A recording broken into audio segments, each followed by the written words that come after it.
क्या परवीन भाई, ठंड बढ़ गई? एक्स्ट्रा कंबल? अरे ये कंबल मेरे लिए नहीं है, इस टेबल के लिए है। क्यों? सर्दियों में काम मतलब सिरदर्द का काम। घंटों तक एडिसिव सूखता ही नहीं है। मुझे इस टेबल की डिलीवरी देनी है। अगर मेरा बस चले ना तो पूरे टेबल को ढक दूं, शायद सूख जाए। अरे ये सब की क्या जरूरत है? अच्छा एडहेसिव का इस्तेमाल करो। अरे भाई साहब, फेविकॉल का इस्तेमाल करता हूँ। अब इससे बढ़िया एडिसिव कहाँ मिलेगा? हाँ, लेकिन सर्दियों में हर एडहेसिव के लगाने का तरीका बदलता है। तुम्हें भी वातावरण के अनुसार लगाने का तरीका बदलना होगा। और सिर्फ तुम्हें ही नहीं, मार्केट की प्रैक्टिस है ये।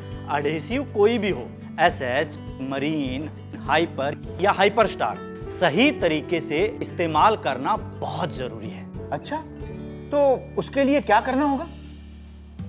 आओ बताता हूँ।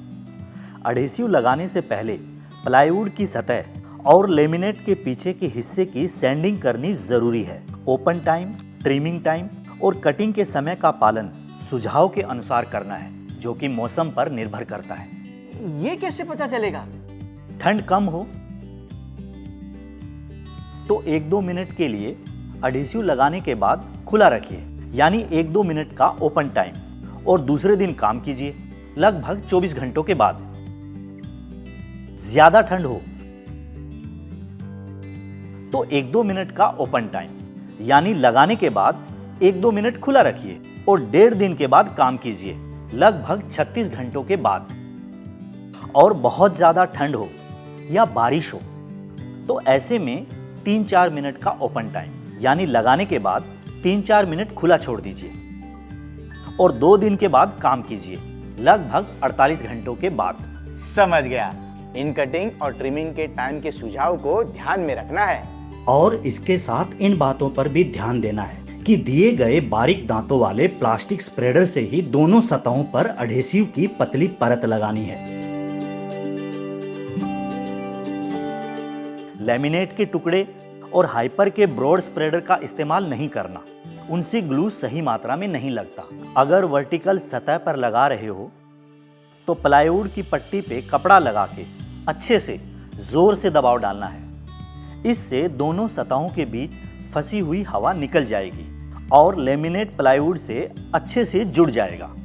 एडहेसिव एक समान फैल सके और अच्छे से सूख सके, इसके लिए 1 या 2 बार अटैचमेंट और डिटैचमेंट मेथड का इस्तेमाल करना होगा।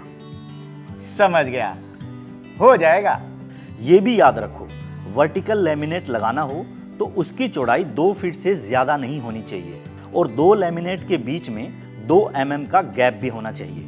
और अगर हॉरिजॉन्टल एप्लीकेशन हो तो एडहेसिव लगाने के बाद मौसम के बदलाव के अनुसार 1 या 2 दिन तक, यानी 24 या 48 घंटे तक लगातार दबाव डाले रखना है।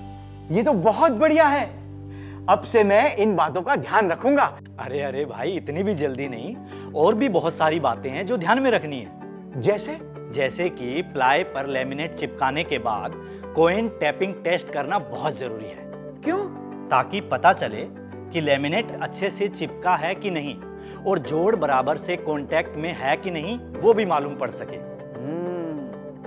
अच्छा, ये टेस्ट करना कैसे है? कुछ नहीं, बस एक सिक्का लो और सतह पर उससे टैप करो। अगर कहीं खोखलेपन की आवाज आती है तो समझो कि लेमिनेट ठीक से जुड़ा नहीं है और दोनों सतहों के बीच में खाली जगह रह गई है। और अगर खाली जगह रह गई है तो फिर से दबाव डालना होगा? हाँ, और फिर से चेक करना पड़ेगा कि लेमिनेट ठीक से चिपका है कि नहीं।